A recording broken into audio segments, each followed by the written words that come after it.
Welcome. I call this meeting to order. Colleagues, welcome and friends to meeting number 30 of the House of Commons Standing Committee on Foreign Affairs and International Development. Pursuant to Standing Order 108-2 and the motion adopted by the committee on Thursday, February 12, 2026, the committee is meeting on the review of Canada's Indo-Pacific strategy. Today's meeting is taking place in a hybrid format. Members are attending in person, but also remotely using the Zoom application. I would now like to welcome our witnesses from the Department of Foreign Affairs, Trade and Development, Weldon Epp, Assistant Deputy Minister, Indo-Pacific, Valerie Saman, Director General, Indo-Pacific Strategy, Planning, Policy and Operations, Darren Smith, Executive Director, Indo-Pacific Trade Policy Division, and Ali Khan Rajani, Director, Indo-Pacific Regional Coordination, Policy and Planning Division. From the Canadian Armed Forces, we have Colonel Jerome Patry, J-35 Expeditionary Future Operations, Canadian Joint Operations Command. And from the Department of National Defense, we have Inderjit Nijar, Deputy Director General, International Security Policy. Up to 5 minutes will be given for opening remarks, after which we will proceed with rounds of questions from members of the committee. I now invite Mr. Epp to make an opening statement. Welcome. Mr. Chair, members of the committee, thank you very much for inviting us to speak to you today about Canada's Indo-Pacific strategy and the region as a whole. Let me begin by saying that the Indo-Pacific remains the world's fastest growing economic region and the primary driver of global growth. It comprises more than 40 economies, over 4 billion people, roughly $50 trillion in economic activity. En tant que nation pacifique, notre prospérité, notre sécurité. As a Pacific nation, our long-term prosperity, security, and resilience are increasingly shaped by developments in this region. However, while the economic opportunities are vast, geopolitical risks are also rising.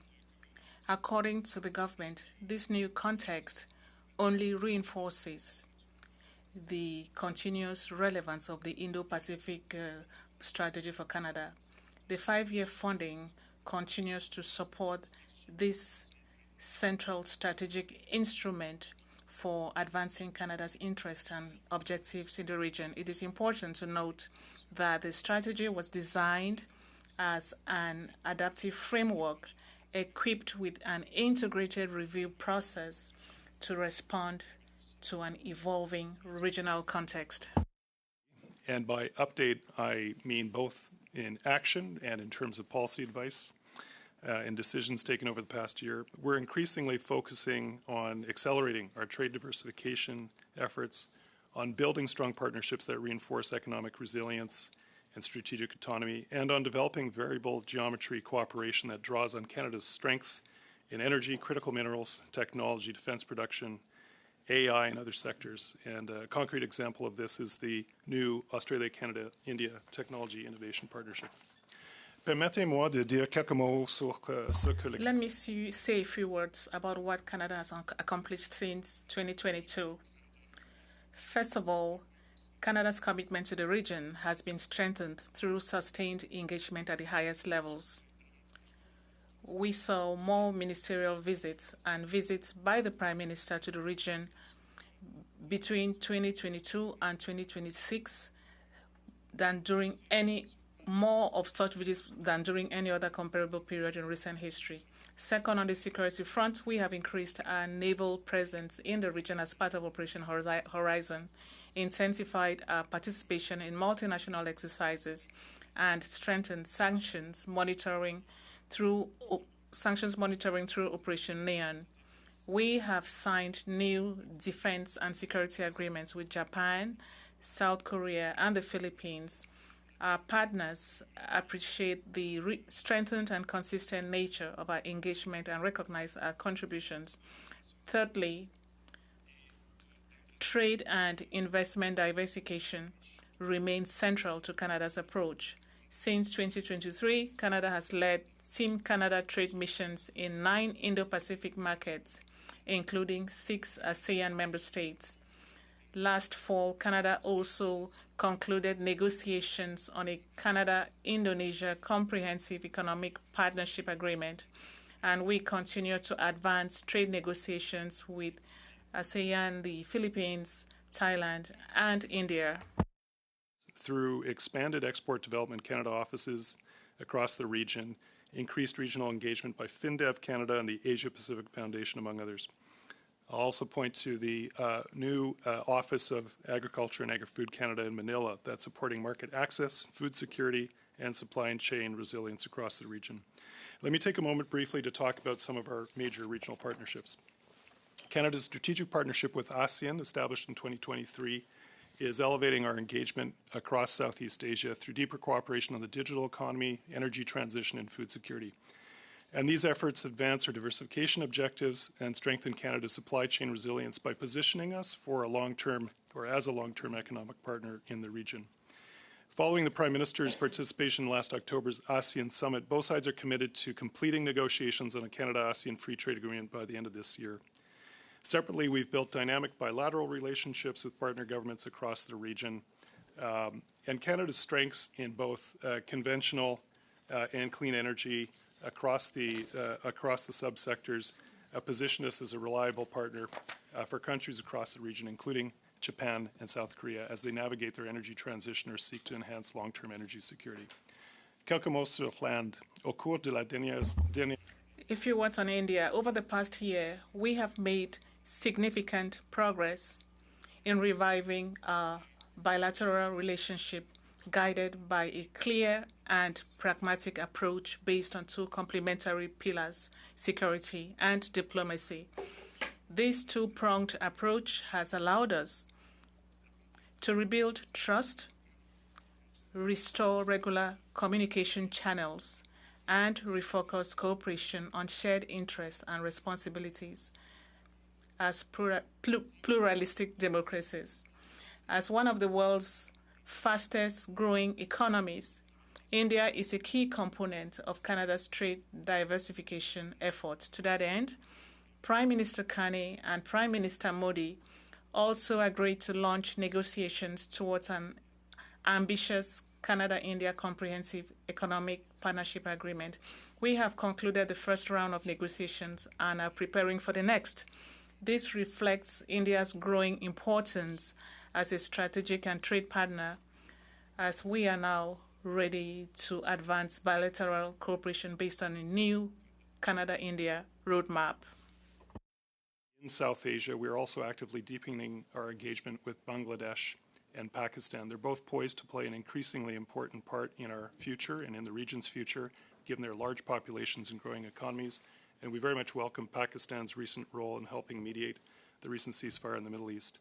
A couple words about China, and then I'll wrap up in a moment. China remains an important commercial market for Canada in the Indo-Pacific, and the Prime Minister's visit in January deepened high-level contact and it improved predictability for both Canada and China through a newly refocused strategic partnership that emphasizes pragmatic and constructive cooperation in a few areas, such as energy, food security, trade, people-to-people ties. This recalibration of the relationship reflects the government's commitment to engaging with Beijing where it advances our interests, while remaining clear-eyed about areas of disagreement and concern in putting appropriate guardrails in place to protect our economic and national security. En conclusion, mon message principal. In conclusion, my main message is that Canada's Indo-Pacific strategy is delivering tangible results for Canadians. It's strengthening the country's economic resilience, promoting trade diversification, building partnerships, and positions Canada as a trusted partner. Answering any questions you have. Thank you very much for your remarks. I now open the floor for questions, beginning with MP Michael Chong. You have 6 minutes. Thank you, Chair. Thank you to our witnesses for appearing today. So my first question is, you mentioned an update to the Indo-Pacific strategy. Does this update include a new document, or are you not coming forward with a new Indo-Pacific document, the one that originally was introduced some time ago? Yeah, thank you very much for the question, Mr. Chair. We, as members of this committee, are well aware that the Minister committed to updating the Indo-Pacific strategy when she met with the committee last fall. And since then, a lot of work has been underway. To be direct to your question, we've provided advice to the Minister, so I won't speak about the details of it because it's still in that context. But two things I'd like to emphasize. One is The intention of the original document, if you would, but the strategy, including funding, I mean, it's more than just a document, I think, as the committee members know well, was to be such that we would make course corrections, we would update it as we go. And it's my full expectation that the update is as much in the action set as in new documents. With that said, the minister has been very busy in consulting across the country, in Vancouver last week, with her colleagues in the region, and with a range of stakeholders. And I know this committee can expect to hear more about the format and the form of the update to come. Okay, so we will be getting an updated document at some point. Is that fair Again, to say? I won't presume as to the update, the format of an update. Okay. Whether it will be a document, a speech, or some other form. Okay. I'll leave to the minister. Thank you for that clarification. My next question concerns Taiwan. In the Indo-Pacific strategy, it makes reference to Taiwan more than half a dozen times. Several of those times, a couple of those times at very least, it references strengthening economic ties with Taiwan. Reports indicate that the Canada-Taiwan Bilateral Trade Cooperation Framework Agreement has been fully negotiated, that it's been initialed, but that it's awaiting signature. Can you tell us when the treaty will be tabled in the House of Commons, when it will be signed and tabled in the House of Commons? Mr. Chair, an excellent question. I will take the opportunity to clarify a couple pieces. The arrangement as negotiated, we don't expect to be tabled as it's not a treaty. It won't be a, it's not an FTA in the traditional state-to-state sense. And so the actual implementation of it will follow signature. What I would say is since the Indo-Pacific strategy was launched, it is correct that Taiwan has, we have strengthened in a number of ways, including economically our engagement with Taiwan. That includes getting a FIPA, also a foreign investment protection arrangement across the finish line. And the arrangement that the member refers to is an important opportunity for us to increase access for certain aspects of our economy. It is with the government. The government is considering the timing and the nature of moving forward on it. Okay, I see. I stand corrected. It is an arrangement, not an agreement, I see here. Thank you for clarifying that for the committee. So when can we expect this to move forward? Because our understanding is that it's being held up at the senior levels of the government. Mr. Chair, I'm not going to presume to predict that. What I would say is there's a range of activity underway. I've never seen our trade negotiators as busy as they are now. Okay. And there's also some due diligence to work with in terms of our stakeholders. And so I fully expect there will be decisions taken before too long on moving forward. Well, we encourage the government to move on this expeditiously. We're very supportive of the arrangement. We think it will strengthen two-way trade between Canada and Taiwan, which is one of the intentions of the purposes, the priorities in the Indo-Pacific strategy, so encourage the government to do that. I have a question about the concerns, the Prime Minister's clear statement at the ASEAN Summit last year that Canada is an energy superpower, that we have the third largest reserves of oil and are the fourth largest natural gas producer in the world. Minister Anand indicated that that would be incorporated into the Indo-Pacific strategy. When will we hear further details about how that will be prioritized as part of the strategy by the department? Mr. Chair, what I'm able to speak to today is, again, without prejudging any decision about a format of an update or will you hear details in a speech or a document, what I can tell you is that the importance of the energy sector is one of a number of areas in which, in the last year, the current government has updated its approach to the region. I would just mention a couple of others, include much more focus on defense industry sector partnerships. Yep. In energy in particular, the nuclear sector has come into much more relief as a priority. And what I would say is you will see that already reflected in the results of the visit to India, in discussions with on the ground with partners like the Philippines and Indonesia. And so there's a lot of work in that sector, whether it's in the nuclear or whether it's in terms of LNG. So the activity, the sort of the agenda is very much reflected in the bilateral commitments and outcomes that have come since the government took place. I'll just note that there's somewhat of an urgency about this because while we've been largely insulated in both North America and to a lesser extent in Europe from the consequences of the war with Iran, it's Asia that has been really stressed when it comes to access to oil and gas. And so this dovetails nicely with the Prime Minister's commitment to expedite oil and gas exports to the region. Thank you, Mr. Chair. Thank you very much. We go next to MP Anita Vandervelde. You have 6 minutes. Thank you very much, Mr. Chair, and thank you to the officials for being here. When the Prime Minister did his speech in Davos, he talked about finding, depending on what the issue is, those economic partners, security partners. We know that a lot of those middle powers and partners are in the Asia-Pacific region. We also know that democratic countries, when there is robust civic space, rule of law, human rights, that those make better partners, both for economics and for security. I do note that the NATO Parliamentary Assembly, in fact, has tied open democracies to security, and that kind of democratic resilience is a security issue. I wonder if I could first go to the CAF and D&D officials to talk about whether in our Indo-Pacific strategy we are looking at that link between open societies and security. And then I'd like to hear from the GAC officials. Go ahead. Thank you very much for the question. I would say just on the defense side, it is very much part and parcel in support of the overall objectives of the Indo-Pacific strategy writ large. So we see it as an extension and an enabler. And so to your question about enhancing peace, resiliency, and security in the region, one of the areas of capacity building, for instance, that I would point to, and a pillar of the IPS is enhancing military training partnership efforts, especially in the area of women, peace, and security. For instance, since 2023, we've trained nearly 1,000 personnel from key partners such as Indonesia, Philippines, Vietnam, and Malaysia, and this includes in the area of WPS. And I only emphasize this because this type of work is so important in enhancing gender integration and perspectives into military operations. I'll turn it over to my GAC colleagues.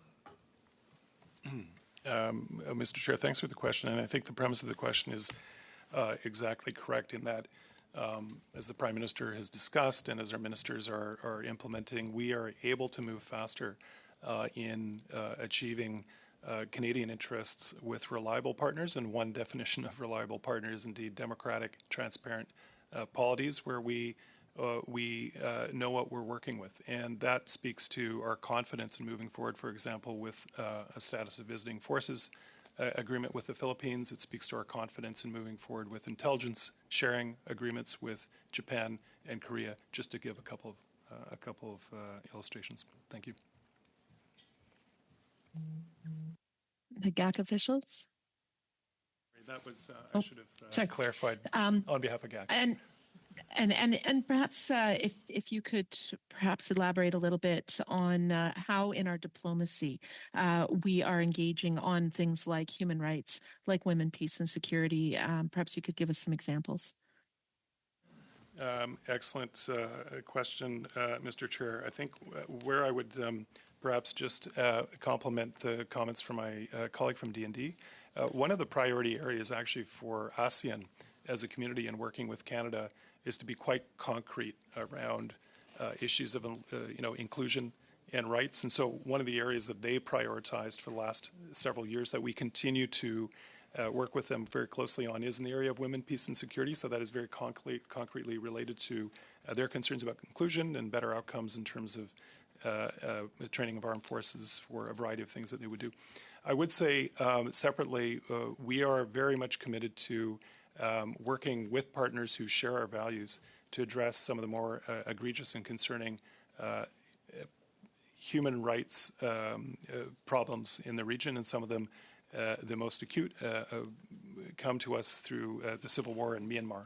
And so we have been working both with humanitarian funding, but also with tools to support NGOs that are strengthening civil society and strengthening their capacity to report, to document, and to work towards justice and a conclusion to the civil war in Myanmar. None of that goes very easily, and it requires close partnerships with countries on the ground who know the region and know the relationships much better. And so we have very active discussions with the broader ASEAN committee on the same.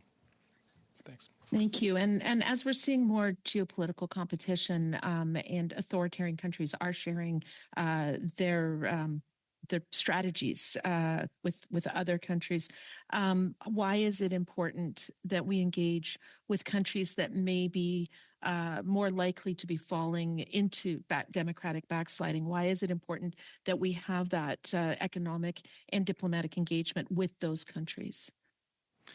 Well, Mr. Chair, listen, I would speak to one particular example close to my heart, because I think Canada has had a very important, long-standing, meaningful relationship with the people and the government of Mongolia, a country that came out of the Cold War from a kind of hard authoritarian state, evolving into a very vibrant democracy, but one in a small country with some economic constraints, not least one surrounded by two countries that have a very different view of politics and of accountability to their people. And so over the years, Canada has been able to work very closely with a partner like Mongolia. What I would say is the example that Mongolia provides, that the evolution towards democracy on Taiwan provides, that the examples in places like the Philippines provide, I think give the lie to a fairly facile thesis that economic development in Asia can only happen in the context of authoritarian hard state polities. That's just not the case, and we've seen incredible growth stories across the region from very diverse governments. We engage with all of them, but we very much engage to reinforce those that are accountable to their own people, and that makes them much easier for us to work with in a broad range of interests. Thank you. Thank you. Thank you very much. Next, we go to MP Alexis Duceppe. Vous avez 6 minutes. Merci. Thank you, Chair. Thank you, witnesses. Thank you for being here. Let me give you time to put on your headsets. As my friend Michael Chang said, Canada's Indo-Pacific strategy launched in 2022 provided for continuing interpersonal and other relations with Taiwan. That was clearly stated. But not once did you mention Taiwan in your opening remarks. You mentioned other countries, but not Taiwan. So there's a clear change in orientation. We talked about the agreement that was reached in 2025. What is left is the final signature. And this agreement concerns important economic sectors for Quebec, for example, artificial intelligence and green energy. After that, in February, Radio Canada told us that Canada was delaying signature of this agreement because it wanted to preserve its relationship with China. Has your department received any explanations from the government, giving reasons as to why this agreement has not yet been signed? Thank you very much for the question. The answer is no. We are awaiting further clarifications on the next steps, but we have just not received any instructions. So from the government has not consulted the department's experts as to whether the agreement is going to be signed or not. We have had many discussions on a variety of opportunities and tools regarding our commitments with Taiwan, but so far, no specific instruction has been received concerning that strategy. Question: has your department assessed the economic impacts of the signing of this agreement for Quebec, for example, or failure to sign? If I may, Mr. Chair, I will yield that question to my colleague who was a negotiator. Darren. Thank you, Chair, for the question. Very quickly, no. Trade cooperation framework arrangement is. And first and foremost, it's effectively a modalities document. So For easy comparison, you can take a look at what the UK and Taiwan accomplished. It's a very similar kind of structure. It basically sets out process, architecture, contact points, those kinds of elements. What we'll be doing, or what the arrangement does, I should say, is set out similar to what the UK did, is articulate a vision for basically the commencement of supplementary arrangements that could move forward. So I'd say that in that regard, some of the interests that you expressed with respect to l'économie verte, digital, issues like that, artificial intelligence, I think was what you specifically mentioned. Those are issues, yes, that very much could be captured in our work with Taiwan, and it has been a part of our work anyways. Weldon could probably articulate more in terms of the CTEC process. It's a long-standing arrangement we have with Taiwan to look at these types of issues. And I would say that our work with Taiwan has continued all throughout 2025 and 2026. We've been talking to them about issues pertaining to the global trading environment. We ourselves are very much cognizant of some of the issues related to supply chain resiliency and their agreement with the U.S., which was just concluded in February. So all these issues are kind of part of the same mix. Merci, mais je vous écoute et Thank you. I do follow you. So there's no risk. There's no tariff framework. There's no tariff at risk. Great Britain has a similar agreement already. There's no good reason not to sign this agreement, which has already been concluded. All details of the agreement have been accepted by the two parties. The only thing missing is the signature. Unfortunately, we must be objective and say that the only valid reason for now, and I believe all international experts looking at the situation will tell us that the only valid reason why we are not signing the agreement is because we do not want to compromise our relationship with Beijing, unless you have another reason to tell me. me fait comprendre que j'ai tout à fait raison. Well, your silence means I'm correct. The Canadian government, through its department, has said they are not signing any agreement with Taiwan, which has no risk because they don't want to compromise their relationship with Beijing. Now, let's talk about Beijing. You talk about supply chains, resilient supply chains, and you talked about human rights. A study from Sheffield University has clearly demonstrated in precise terms that in the production of electric Chinese vehicles, there's forced labor involved, particularly in Xinjiang, where there are lots of mining industries producing aluminum and so on. So we have this study. Several studies have shown that in this supply chain, forced labor is used in the production of Chinese electric vehicles. Yet, the government has signed an agreement to reduce tariffs, and the trade-off is to import electric vehicles. And here you have proof that in that supply chain, forced labor is involved. Don't you think there's a contradiction here? Mr. Chair, I think that members will agree that supply chains are complex enough. You don't only have one sector. There's a lot of complexity even in China. There are many global brands involved, and it's very important to take every case as a separate case. There are a series of tools that provide us with the possibility of keeping some products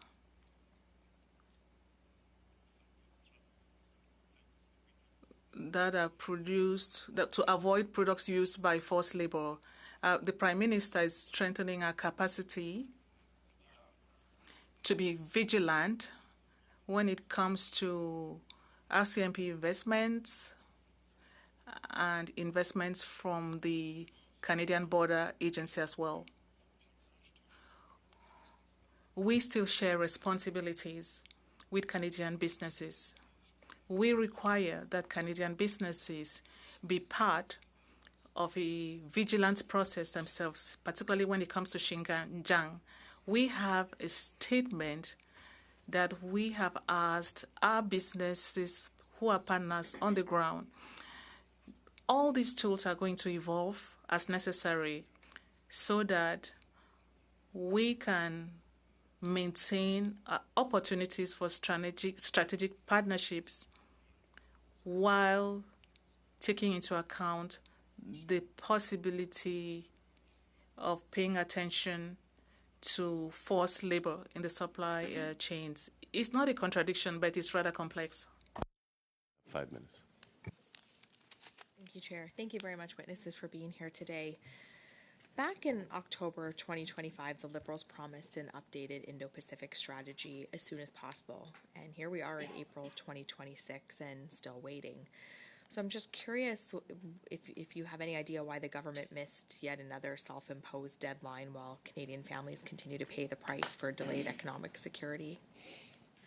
Well, thank you, Mr. President. I would, sitting where I am as an official, a senior official responsible for the Indo-Pacific, I would say I have a lot of sympathy for colleagues who've been working on Europe, who've been working on the Middle East. It's been a busy year, and I know that our minister is on the road almost constantly with a very heavy list of objectives, but also reacting to the world as it is. And I think it's very clear that she has not self-imposed any kind of deadline, but she's made it very clear that she would like to come back with an update. We've been active in providing advice. She's been active in consulting stakeholders, organizations, foreign governments. There's a lot of work underway, but there's also a lot happening in the world. And I think in the meantime, what should be understood, I hope by members of this committee or the public, is that this is a 5-year funded strategy. The funding is across 17 departments, and that funding, those tools, those initiatives continue until they don't. There's a lot of work that will continue. I do think it reasonable to expect that original objectives of the strategy, like diversification, will continue, and the government is doubling down on that. So I would just caution the members of the committee from seeing some kind of major before-after moment. This is an evolution of a strategy that the government, in its own activity today, continues to double down on, be it in trade diversification or economic security partnerships. Thank you. The 2022 strategy labeled China as increasingly disruptive global power that seeks to reshape the international order. Yet Canada remains dangerously dependent on Beijing while our oil and gas sit idle. Why hasn't the department used Canadian LNG and crude exports to give our Indo-Pacific allies a reliable, ethical alternative to adversarial suppliers? So, Mr. President, I think I can agree with the member on the premise of the question in the sense that Canada has a lot on offer for partners in the Indo-Pacific. We are very much in demand. The question came up earlier with respect to recent events in the Middle East, putting pressure on a lot of economies for energy supply. I think some of the investments that were begun under the Indo-Pacific strategy but need to now continue at pace, linked to the current government's major strategies projects. I would point to things like the engagement across the region to encourage more investment into LNG. LNG Canada Phase 2 is currently coming to decision points very soon. And across the previous government, current government, a lot of work has gone into trying to engage the private sector in the region to invest in those opportunities. The last thing I would say is these are regions, these are countries that whatever we think about their governance, some of these economies are some of the biggest in the world and have an impact on climate change, on our pollution, the pollution we breathe. And so the possibility of pivoting towards cleaner energy for countries like China as well is of interest to Canadians and something that we're going to continue to promote. So I guess on that same point, nearly 4 years and $2.3 billion later, the first LNG cargo only left Kitimat for Asia in 2025, after years of lots of what I would call liberal red tape. And the goalposts keep changing. So I'm curious if you know, will the goalposts keep changing for the government before Canadian energy finally becomes the cornerstone of our Indo-Pacific strategy? What I can say, Mr. Chair, is that I have traveled a lot in my own role, but with various ministers to the region. Energy is one of the inescapable and key talking points for our partners in the region. What they are responding to very positively are decisions taken by the government to work at reducing permitting time, to put more predictability into new projects. Those priorities of the government have landed with incredible welcome in audiences across the region, but also welcomed has been a mark of kind of trust building or confidence in having LNG Canada 1 come online. I take the point that this was recent, But having the proof point of LNG shipments to the region from the west coast of Canada has been a major confidence boost, as has been offtake for oil coming through Trans Mountain. So I take a confident view, which is we have something the region wants. We have a bit more confidence that Canada can deliver, and the government has made it very clear it wants to move in faster. And the Prime Minister has called Canada an energy superpower, and yet the Indo-Pacific strategy barely mentions our oil and gas potential. So why has the department failed to prioritize Pacific LNG and crude infrastructure when Asia's allies are desperate to secure non-Russian, non-Middle Eastern supply? Yeah, and I think, again, Mr. President, I think that points to the value of the update, and the minister's spoken about that. Legitimate questions about what was in or not in the original strategy. What I would say is, since the strategy was launched, a lot has changed in the world. Some things remain the same. What has changed is energy has become even more of a critical issue for national sovereignty, supply chain security. I expect the update to be, as the government's actions have been, very much focused on that, among other areas of refocusing our efforts under the strategy. Thank you. Thank you. Thank you very much. We go next to MP Mona Fotche. You have 5 minutes. Merci beaucoup et merci surtout. Thank you very much. Thank you for being here during our very first session on this study, which we just started. Thank you for your hard work. We don't say this often. You deploy lots of efforts, and we do know that you are supporting us in this exercise. Let me start by calling on members of the committee to actively participate right now. We have a platform to participate in this study, in this review. If I understand well, the minister mentioned it in a quote. The world has changed since publication of the Indo-Pacific strategy, and we have to make sure that our foreign policy responds to Canada's current needs.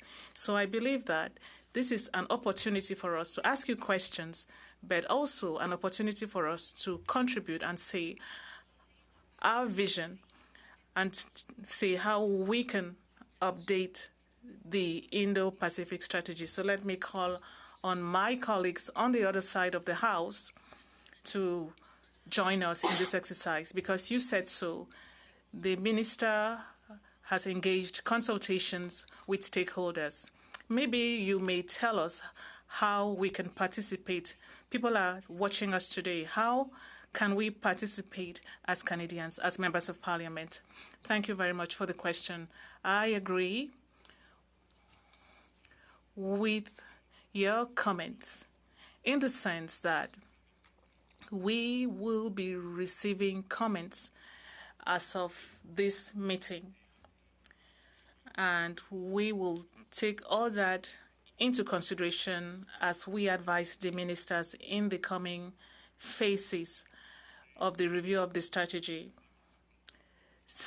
Of course, members of Parliament play a role. They have contacts, they have relationships, they belong to various parliamentary associations like in Indonesia and other countries. Global Affairs Canada encourages you to take advantage of those contacts and those platforms to strengthen our relationships in the Indo-Pacific region. One of the primary objectives of the strategy was to strengthen our presence in the region, to be more reliable or trusted in the region. So that is an objective not only for the government, but for all Canadians, either businesses, organizations, but also through your work as members of Parliament. Thank you. I'm thinking about the win-win conditions as in the reference frameworks that you have or the exercise you are doing where we can participate and the outcomes you have received or that you've set. What are the conditions we need to look into to properly carry out this exercise? I'll give you a two-part answer. The first part is more technocratic, considering the work of public servants. We have an entire evaluation process. It's going to be a horizontal evaluation. We have new tools that are part of the Indo-Pacific strategy. That is very important because we have to carry out a technical evaluation, look at the results that are directly tied to the investments of Canadians. It's going to be very important to help us inform the next phases. And the government will go on with another 5 years with key resources. The second part of the question, we already have a good idea of responses to our strategy in diplomatic terms. We have a good idea of what mission heads would do, particularly through our minister, Ms. Annan. The feedback we are getting from the region is giving us a good idea of what is working. Commitments that are important in influencing our presence in the region. Thank you. I don't have much time left, but one of the things I see is that we've opened new trade and diplomatic offices in Japan, South Korea, Fiji, and so on, and also food offices in the Philippines. Are there plans to open other offices? If so, how will the needs be assessed as to whether we need them or not? Maybe you may not be able to answer all these questions, but maybe during the session you may. Mr. Chair, that's exactly the process we are engaged in. We are providing advice, including concerning the issues you've just raised. You have 2.5 minutes. Merci, Monsieur le Président. Thank you, Chair. Let me continue in the same vein as Mona. Let me congratulate you for the work you're doing. You've worked with great professionalism. Mr. Smith, I understand you participated in negotiations, the famous negotiation with Taiwan. Could you tell the committee how much time it took to get to the agreement in principle? What do you consider? Did it take what hours, weeks? Could you share the timeline with the committee? So in terms of our work with Taiwan, it's difficult for me to put a specific number on it. We've been working with Taiwan, as I said, since I took over my position basically in about 2024, 2025. And so we haven't actually had a break in that work. It's just been a continual engagement with Taiwan. As I said before, we did have an opportunity to reach or do some work where we have a sense of the modalities that we want to utilize once this process continues, and where we can get into more of a substantive discussion on these matters.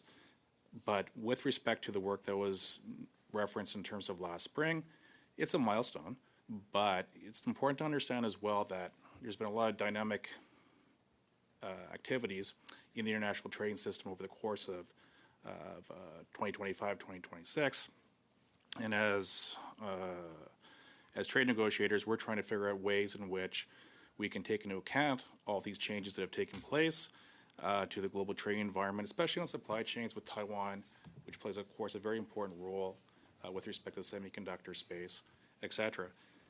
In that regard, it's also been a reality that there have been activities between Taiwan and their trading partners, including the U.S., that we have to take into account as we look forward to how do we actually operationalize the TCFA. In that regard, this is information that we provide to the Minister's office on an ongoing basis, and that'll be, I assume, part of his decision-making construct. And this is an evolving space. As I said, the deal with the U.S. just came on board a couple of weeks ago.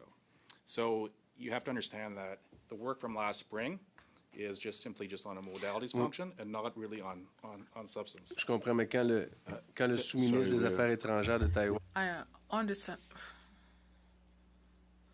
The representative of Taiwan in Canada is asking us to sign. I think the deal is done. There's no more work to do. I very much respect the head of the Taiwan office here in Canada, but it is actually a lot more work is in front of us. Thank you very much. We go to MP Ziad Abou Taif. You have 5 minutes. Thank you all for doing what you're doing for Canada, and I know that takes a high level of professionalism and knowledge to do what you're doing.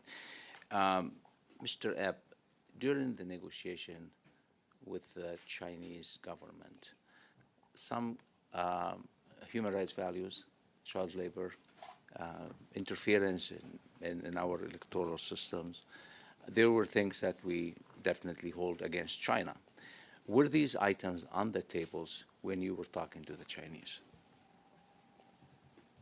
So, Mr. Chair, I think during the question was framed in terms of the negotiations. Let me just try to get to a straight-up answer to the question. We we will in the future continue to raise a range of issues of concern with respect to China and our relations with China. That includes human rights issues, it includes foreign interference, transnational repression, and during the visit of the Prime Minister of Canada, if that's the specific window you're focused on, as I think the Prime Minister himself, but Minister Anand and others have spoken to, a wide range of concerns, including human rights concerns, were raised at all levels. They were on the table?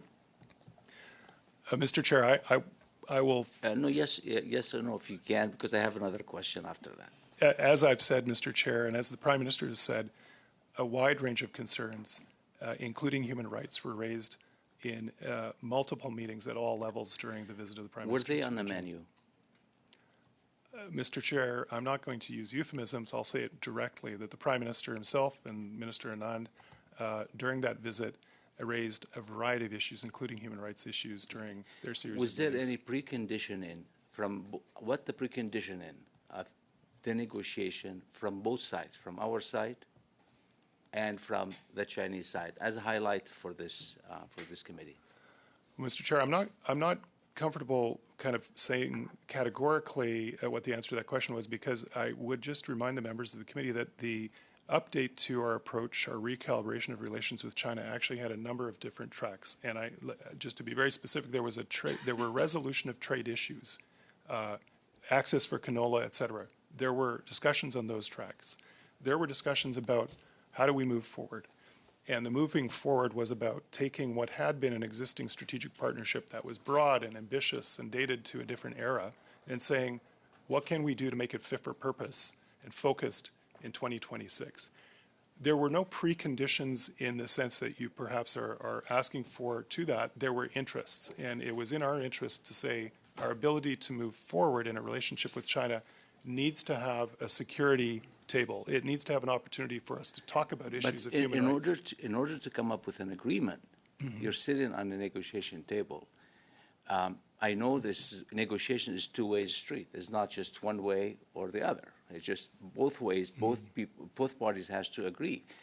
And sometimes you have to leave things off the table. Sometimes you need to take this out. So what have we compromised in order to get at least that understanding you're talking about with regard to China? I understand, Mr. Chair. I think the way I would best answer that is to say that the strategic partnership, the outcome documents from the Prime Minister's visit are actually quite, they're unusual. They're quite explicit. They're quite long. It's not every visit that a Prime Minister makes or every engagement we have with China where we're that explicit. And those documents speak to a number of, I wouldn't frame them as conditions, but a number of interests Canada had. One of them I would highlight is, as we are discussing with them on the modalities of re-implementing what had previously existed but had been broken, which was a regular table to raise issues of security, issues of law enforcement. And that's important because if we're going to advance a relationship between Canada and China, be it economic, be it people to people, we also have to have regular access at the most senior levels to talk about some of the challenges you just raised. Just a quick example, the Chinese police station in Canada. Were that the condition from our side on the table to move forward?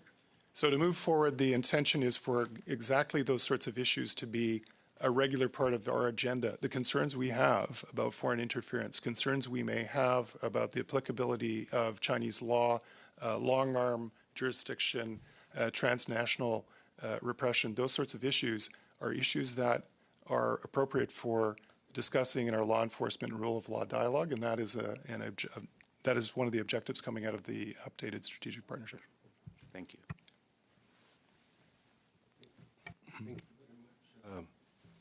MP Ziad. Next, we go to MP Stéphane Lauzon. Welcome to the committee. You have 5 minutes of questions and comments. Thanks, Mr. Chair. I will ask my question in French. J'aimerais débuter avec le colonel. Let me start with Colonel Jérôme Patry. You know, since adoption of the strategy in 2022, Canada has clearly reinforced its presence and engagement in the region. The objective of this question is to reassure Canadians. I think we have a role to play in that regard. How is Canada's military position evolving since 2022? How have we positioned ourselves since 2022? Can we talk about capacity? Have we had additional deployments to respond to that need to protect Canada's sovereignty and contribute to regional stability? Thank you, Mr. Chair. Let me start by referring to the opening remarks presented by a colleague from Global Affairs who talked about Operation Horizon. This was established to implement the military nexus of our Indo-Pacific strategy. It's a mission that promotes peace, resilience, and security in the Indo-Pacific region, as well as increase respect for international laws. Operation Horizon has also helped to replace what we did before, episodic deployments, to help us have a persistent and predictable presence in the region. And that through sectors like the maritime, cyber, space, and special operational forces. Operation Horizon has helped us increase our regional participation through a series of exercises in the region. Each of those exercises have specific objectives, be it increase interoperability with other countries, or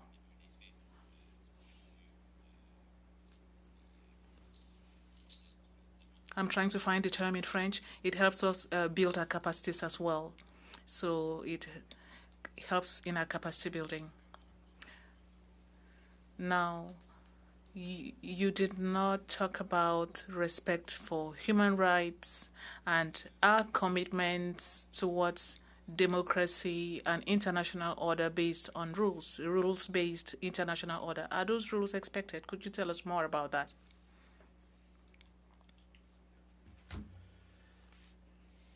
Yes, of course.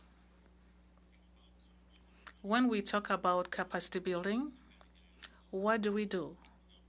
We participate in the region in exercises that help improve trust towards our allies, as well as the trust of our allies towards us. It helps us improve those ties. And through a number of factors, be it naval operations and through land operations, it's true that is done. Since 2022, have you felt that the trust in Canada has improved on the part of the other countries and India? It's a very difficult judgment to make, but it's more of a feeling, the feeling you have on the ground. Do you feel that the situation today is better than at the beginning of your mandate? Our participation in all these major multinational exercises in the region have increased. Before, we were mainly observers during those exercises. Now we are main contributors. I'm thinking about the upcoming Balkatan exercise, and we are the third largest international contributor. in light of the forces we'll deploy. So our impact on the region has clearly increased, including through Operation Horizon. I have about 20 seconds left. Let me ask you, in this domain, in your specialty, could you give us one recommendation that we can add to the final document, which will help us take our decision? We'll be happy to receive that and discuss it when we prepare the report. Thank you very much, Chair. You have 5 minutes. Thank you very much, Mr. Chair. To Mr. App, is there any new? Has Canada's rapprochement with China created any changes to Canada's approach to Taiwan? None that I am aware of. So, in the Indo-Pacific strategy, the strategy actually commits to push back against any unilateral actions that threaten the status quo in the Taiwan Strait. And it also identifies China as an increasingly disruptive power. Has anything in that assessment changed? What I would say, Mr. Chair, is that the base assessment of China's foreign policy intent, its national security enterprise, what it sets out as its own goals, none of that's changed. None of our partners see a change in that. What we do see is a change in the international environment, so we should expect tactically China to do things differently from time to time. For example, there was a period where wolf warrior diplomacy was the best idea. This has changed to charm offensive. But look, they're very clear on their national objectives. Those include, from their point of view, national reunification with Taiwan. And so everybody's on the same baseline. That baseline hasn't changed. What is the case is that the government continues to support. We've had a broad range of business delegations. Our Canadian Trade Office in Taipei has had a banner year. It's been very busy. We've seen trade grow. We signed a FIPA since the Indo-Pacific strategy was passed. And absolutely. I mean, we totally understand that you've been very busy. I'm trying to understand, though, the world has changed, and yet on some level, what's being said here is that we're waiting for what seems to be being pitched as an incremental update to the Pacific strategy. And so, if not much has changed, then why don't we have it? And if a lot has changed, then what is actually changing? Well, again, Mr. Chair, what I would say is that the sort of the exam question answer, or the project to get to is Canada was always, not one of before or after. It wasn't that Canada wasn't in the Indo-Pacific until the strategy. Now we are. Now the idea was always to take a very significant step up in terms of our capacity to pursue our economic and our security goals in the region. So the continuity piece is that. Like any version for any government of our engagement in the Indo-Pacific will be about that. What has changed, though, is in the international environment since it was launched. I mean, we've had the deepening of the conflict in Ukraine, we've had conflict in the Middle East, and we've had a different government come to office in the United States. And so whether for Canada, but also for China and for other actors, the balance of priorities and operational sort of commitments will evolve with that. Canada has continued, though, to deepen, and what I would say, and the Colonel just spoke to, is our security presence in the region continues to increase. We just signed, again, just last year, the Minister of Defense. I understand all of that, but I'm actually asking the directional question. In the existing policy, Canada is seen as an increasingly disruptive force. China is seen as an increasingly disruptive force. Does Canada still see China as an increasingly disruptive force in the region? What I would say is that descriptive, that assessment, and by the way, not because members of the committee don't know that, but for any Canadians listening, I mean, the strategy had quite a bit of text about China, and I've spent a lot of time in the last few years talking about one word. That word is not a pejorative word, it's a descriptive word. China is disruptive in both economic terms, in innovation terms, and potentially in security terms. And that description at the time, I think, continues to be the case. And when the Prime Minister was asked this in Beijing, he said there are multiple superpowers in the world that are disruptive. This was a term from a previous government. Increasingly so? I didn't hear him say that. But it's in our current strategy. So will the word be, can we expect to see the word increasingly be removed? I'm in the position to say that we're in the process of giving advice to government, and I can't speak to advice that's privileged for government, but what I can expect to see is that the baseline assessment of a region that's increasingly important, we need to be there both in security terms and in economic terms. I don't see that baseline changing, and the activity that the Colonel just spoke to is the proof point. So in the few seconds that I have left, I actually would love to hear from the Colonel. Is it the Canadian Armed Forces position that Canada remains an increasingly disruptive force in the region? Very brief response. Yes or no would be great. You mean China? You said Canada. China. Sorry, I apologize. I mean China. I'm thinking about Canada, so that is it's where my heart always is. So very brief response. Thank you. I'll just jump in for the defense team here and just echo that our focus is on the Canadian Armed Forces and through our work emphasizing predictability, transparency, and respect for international law in the region. Not an answer. Thank you very much. We next go to MP Van der Belde. You have 5 minutes.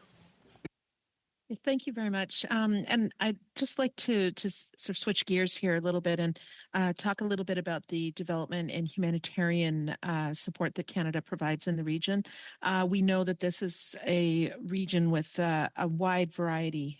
We've got a number of countries that are emerging out of least developed country status, like Bangladesh, countries that are ODA eligible, but still starting to become donor countries themselves, especially South-South when you look at Indonesia, Philippines, and others.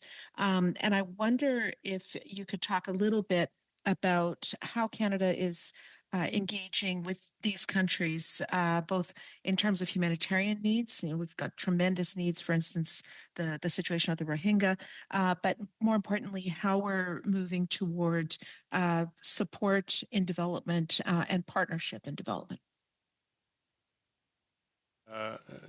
Thank you. Excellent question, because I think this does indeed point to one of the areas that we do see evolving and being updated in terms of Canada's approach in the region. Indeed, Canada has been a long-time donor in the Indo-Pacific, and you can think all the way back to the Colombo Plan. Canada has a strong brand and is seen as a strong partner in the region for a long time. But it is the case today that many of the countries that we've been a development partner for or with for decades are economies that are very much in transition.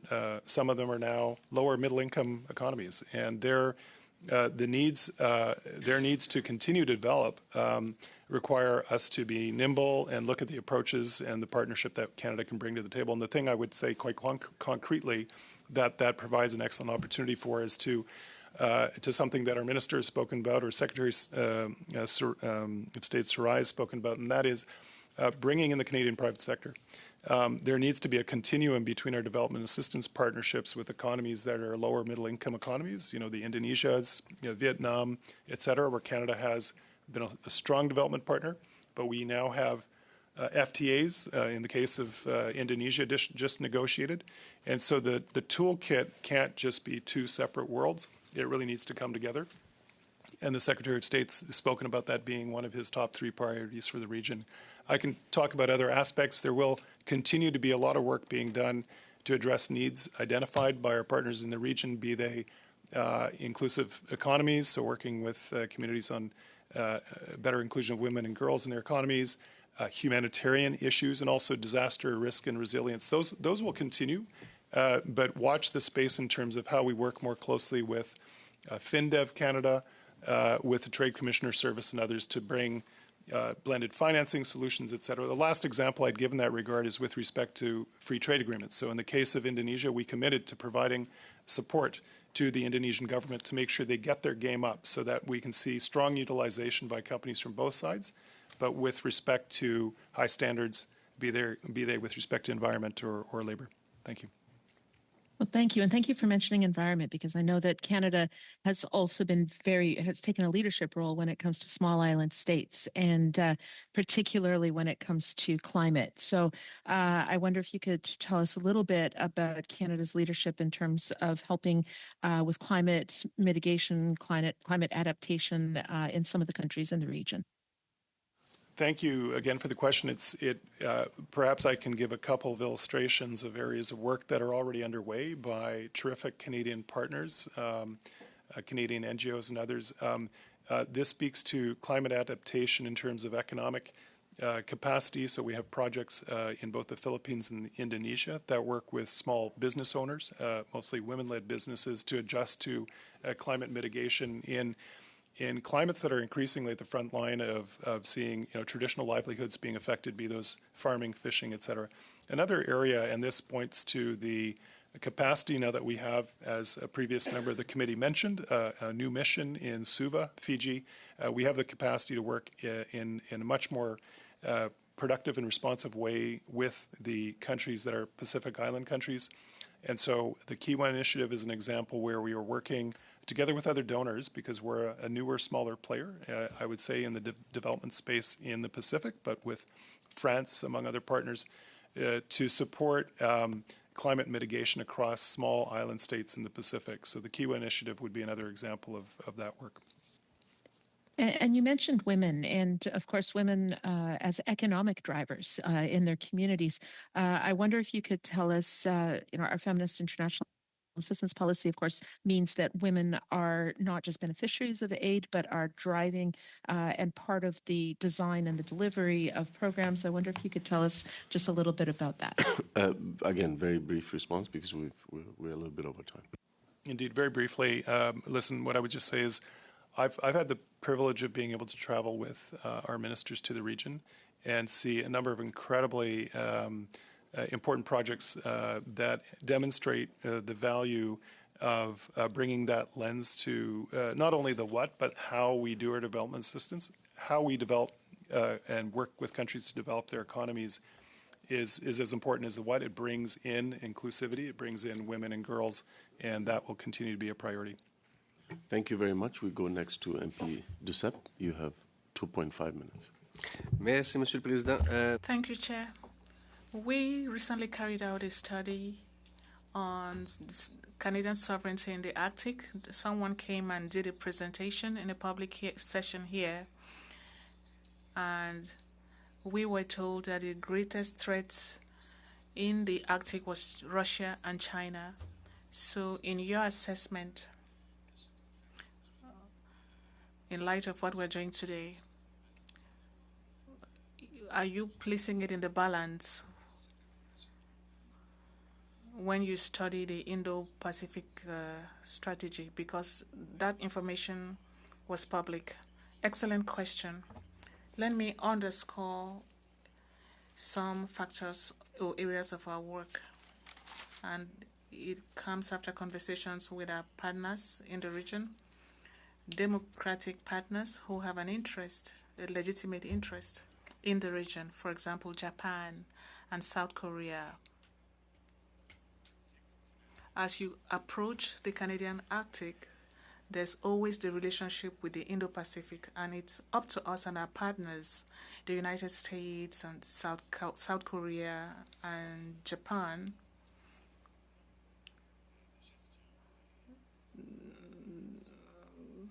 we are responsible for maritime activities. We have investments and possibilities of doing more. We also have partnerships with Japan and South Korea under the Canadian Coast Guard. That is going to be very important.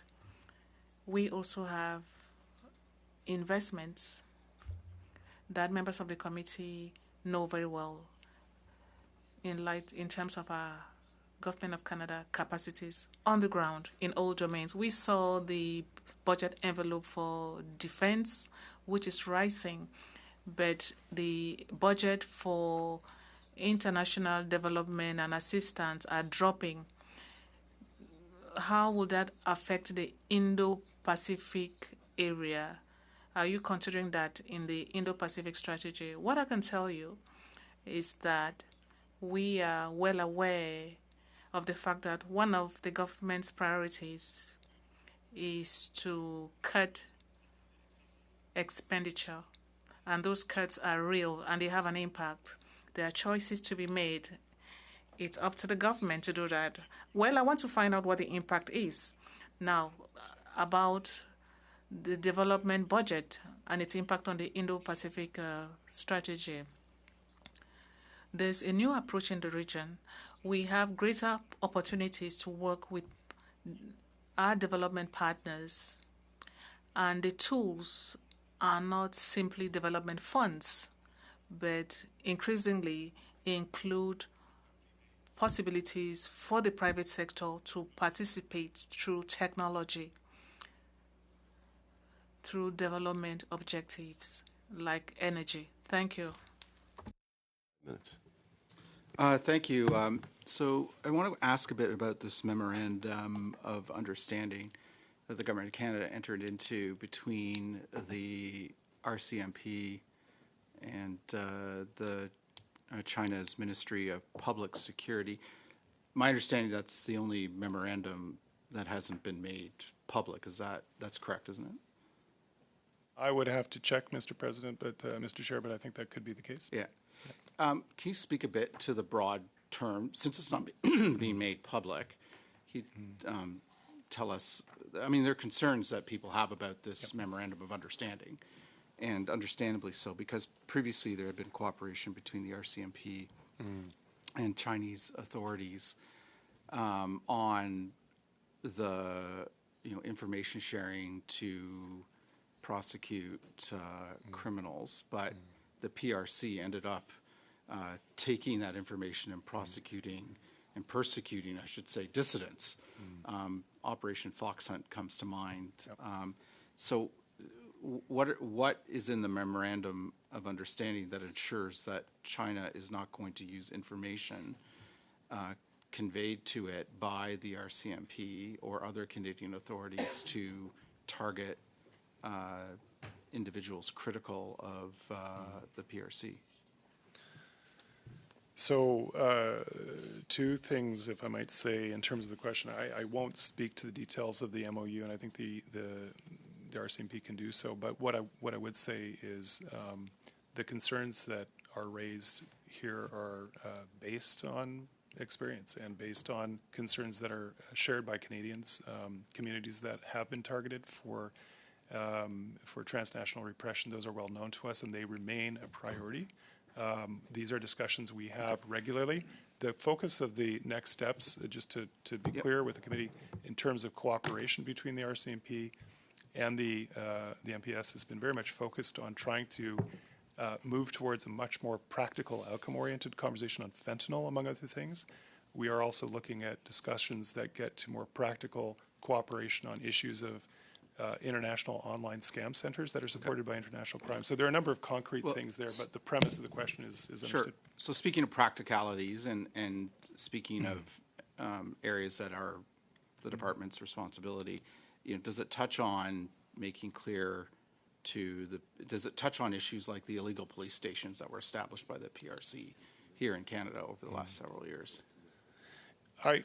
What I would say is it doesn't preclude that, but that topic is a topic that we would expect to be actively pursuing as we stand up the rule of law dialogue. But is that captured by this particular memorandum of understanding, or is that being pursued by the department under a different rubric? We will be pursuing issues like police stations, issues that cross the line of foreign interference, through the rule of law dialogue that we'll put in place. Okay. And in any case, as we have diplomatically. Well, I guess what I would say is we have raised those issues at every opportunity, and the challenge in the Chinese system is to be raising them with the right interlocutor. And so I expect that we will use all tables, including our channel through the RCMP with the MPS, but also a more regular agenda-setting, senior official, public safety to counterpart rule of law dialogue to touch on issues like the police. So the memoranda partially captures that. Well, again, I'm not going to speak to the details of the MOU, which hasn't been released, and I think the RCMP can. But what I would say is the agenda for us will continue, and the possibility of doing so more directly is now before us. I want to shift back to making Canada expediting the government's position that Canada is going to massively increase the export of oil and gas to the Indo-Pacific region.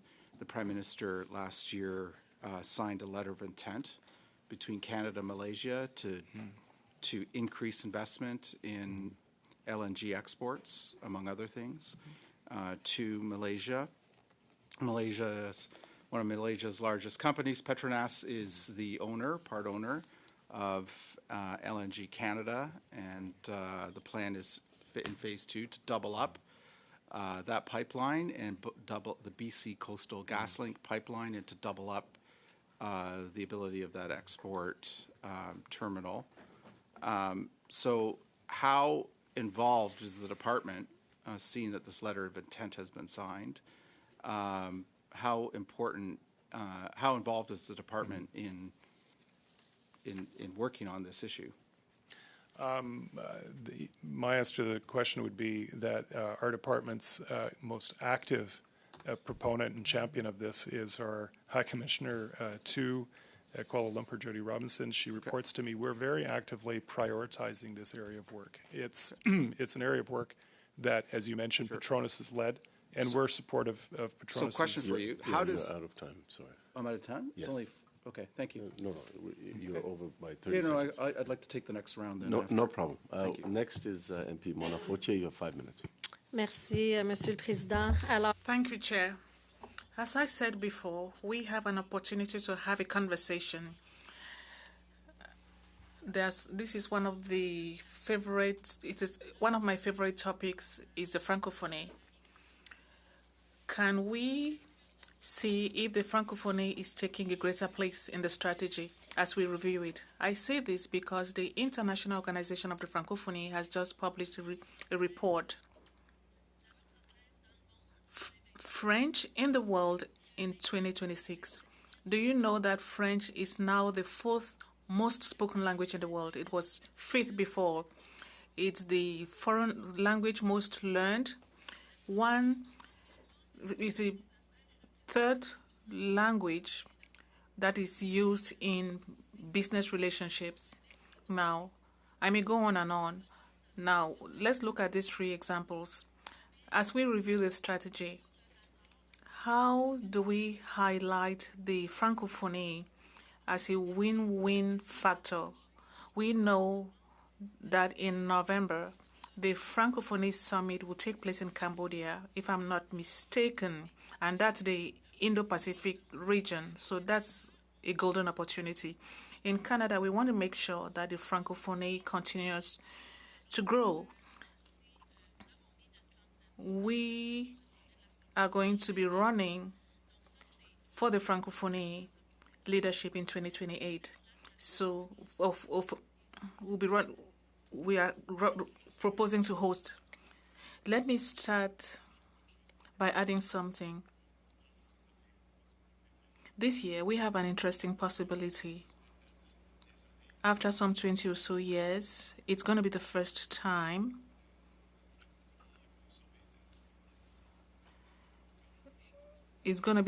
we have this summit in Asia. Of course, that Cambodia and France, Quebec, New Brunswick, and others will play an important role. So we do have an opportunity to not only value the French language, but ties with our societies. In Cambodia, the biggest bank is the National Bank. So we do have a business network in Cambodia. Not only that, a network that has ties with Quebec. We have tools to reinforce governance in financial systems under the federal government. We recently established our embassy in Cambodia, in Phnom Penh, so I totally agree with you. We have an opportunity here to use this partnership with the OIF to reinforce these ties. Let me add to the comment that has been made by the member of the committee. When it comes to updating the strategy and involving the Francophonie, in the coming months, phase 2 of the strategy, as you know, after every 5 years of a strategy, we always have an opportunity to come back and look in depth into this in the strategy to see if it's still appropriate for the next 5 years. So in this case, it's going to be an opportunity for us. An opportunity. We'll see if we should add the Francophonie and other issues like energy that were mentioned before. I hope that this improvement will be reflected in the review. Now, let's talk about another potential summit. We know that Canada is reinforcing its presence in the ASEAN. You mentioned that. Now, could you tell us about Canada's candidacy for the 2029 summit? Is there any information you want to share with us? We have launched a campaign. We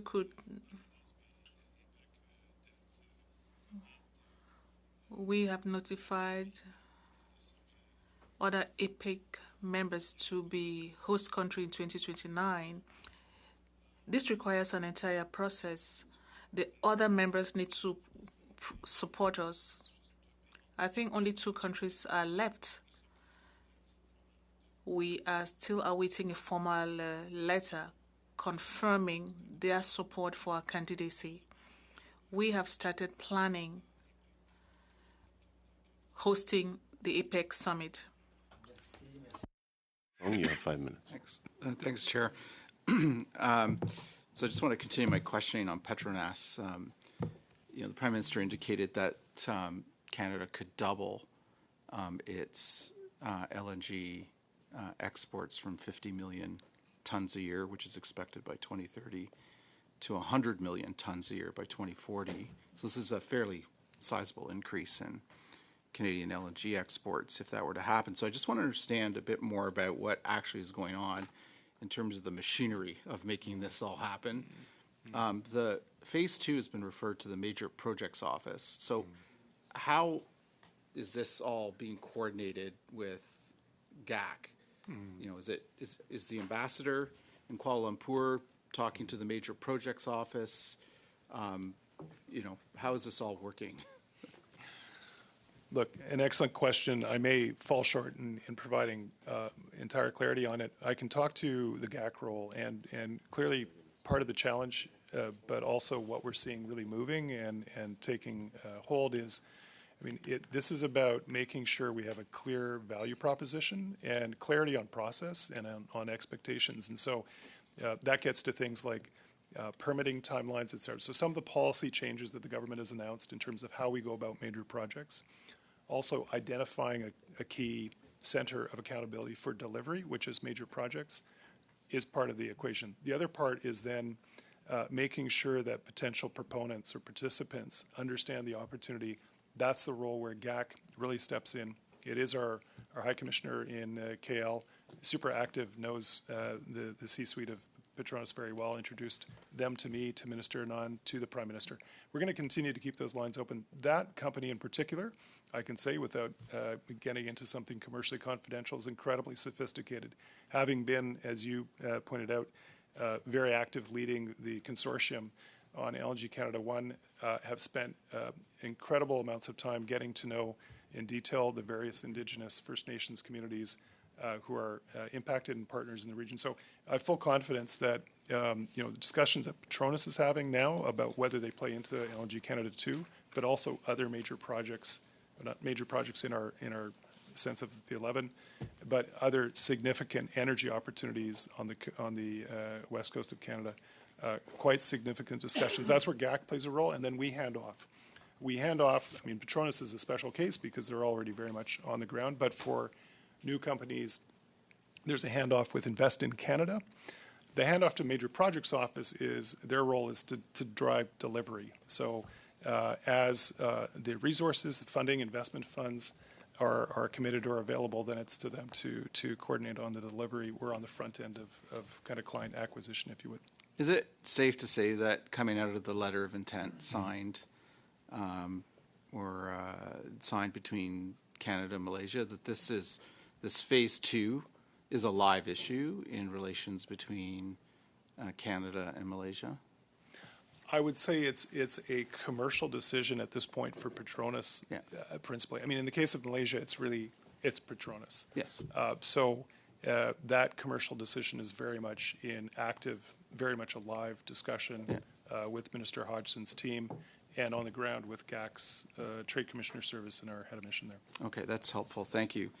You know, I want to touch on an issue that I think I only have a minute left. Is that correct, Mr. Chair? Yes, a minute 15.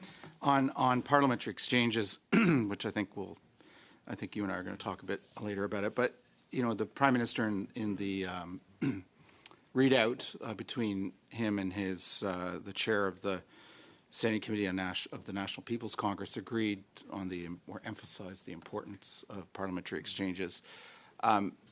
You know, I hope it's the department's position that, you know, there can be no parliamentary exchanges until there's full reciprocity between our parliament and their People's Congress, you know, seeing that sanctions are still leveled on members of parliament and on committees of this parliament, while there are no sanctions levied on the People's Congress members or its committee.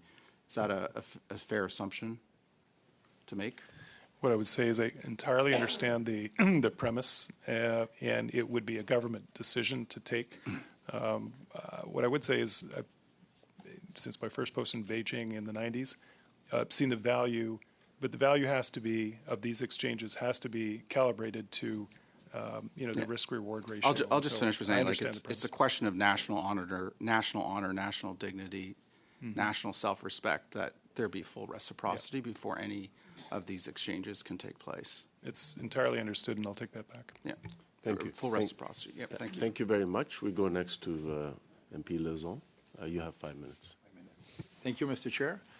Merci encore à tous les témoins aujourd'hui. Thank you once again to all witnesses. Mr. Ebb, in your introductory remarks, you talked about the increased visits by the Prime Minister. It played a role in improving the trade missions. You also talked about economic partnerships and emphasized supply chains as a mechanism to help. Now, if we were to look into the future, the Indo-Pacific region will account for 5% of the global GDP by 2040. What progress has Canada realized on the market which makes you to believe that we will reach those targets in 2040? What markets have been developed? Could you tell us more? Thank you for the question. Let me start, and then I'll give the floor to my colleague Darren, because the most important aspect or part of my answer will have to do with our negotiations, so we can, as we finalize the free trade agreements. It's true that it's a rapidly developing region, which would be more and more important for our economy. As you've seen, the Prime Minister's vision is to further strengthen our relationship with reliable economies and governments, with predictable relationships. And it will be a lot better if we have a free trade agreement. There are a series of negotiations underway. Maybe Darren could give you more. Well, could you give us examples? I think the CPTPP is an excellent example. It's an anchor in terms of our trade and investment activities in the region. But of course, we've launched and completed negotiations with Indonesia. We have launched negotiations with the Philippines, and soon we'll be starting our negotiations with Thailand. We have an existing trade agreement in place with Korea. So all in all, what we're seeing is that we're creating the environment for traders and investors to succeed in this region, to help perhaps realign supply chains in new ways to kind of deal with some of the challenges that have been beset by the international trading system. The results won't be immediate. It's going to take time. It's a big shift for Canadian companies and especially for SMEs to reorient in terms of diversifying their economic activity. But we are seeing some early indications that we're seeing higher utilization of these trade agreements. We're seeing more and more interest through trade missions and through other interactions that Canadian traders and investors are taking the steps necessary to realize those objectives. Très intéressant pour le bien de ce comité. Very interesting for the good of this committee. I would like to ask you a micro question. I'm not a permanent member here. I'm just a guest. But let me talk about Quebec. I'm sure you know that we have natural resources in Quebec, artificial intelligence, robotics, and so on. The forest, softwood lumber, and so on. How can Quebec further benefit from this international relationship thanks to the work you are doing with the negotiations? In terms of promotion, and once again, I'll yield the floor later, but members of the committee have already noted several sectors where Quebec is in great demand in the region. For example, in India,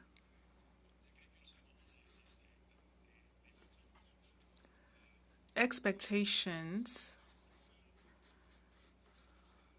in aerospace industries and airports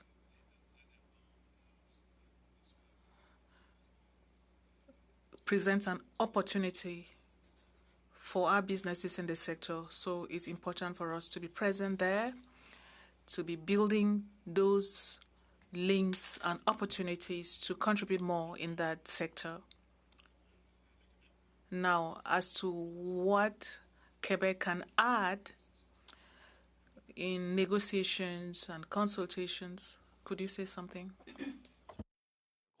Quebec, like all other provinces and territories, is very much engaged in our activities on the free trade agenda. We utilize their input all the time on an ongoing basis for all of our trade negotiation activities.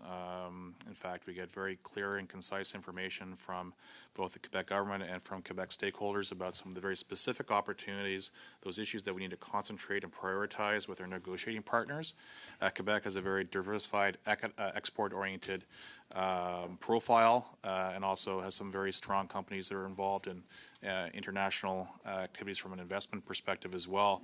And so we're hopeful that as we continue to expand, especially in the Asia-Pacific region, that we're going to provide additional opportunities for Quebec-based companies and Canadian companies overall to succeed and to find new market opportunities that have an equal playing field with others.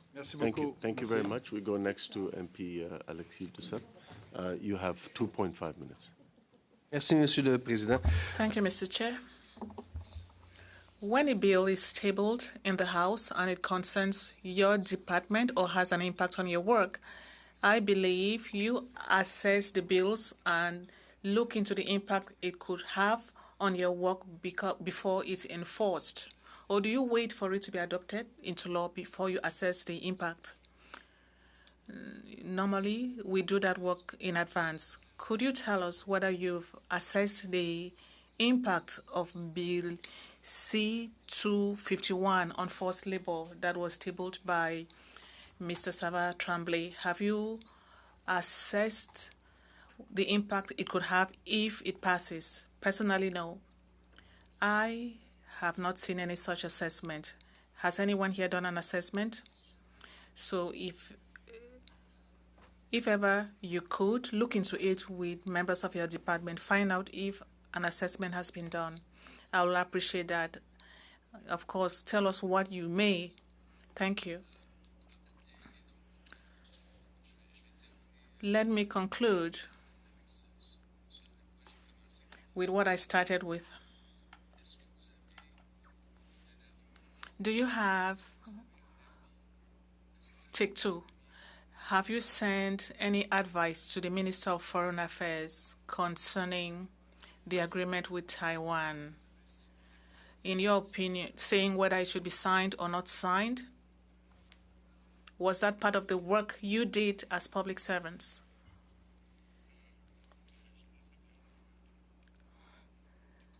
I'll leave, Darren may correct me if necessary. But what I can say is that the intention of any tool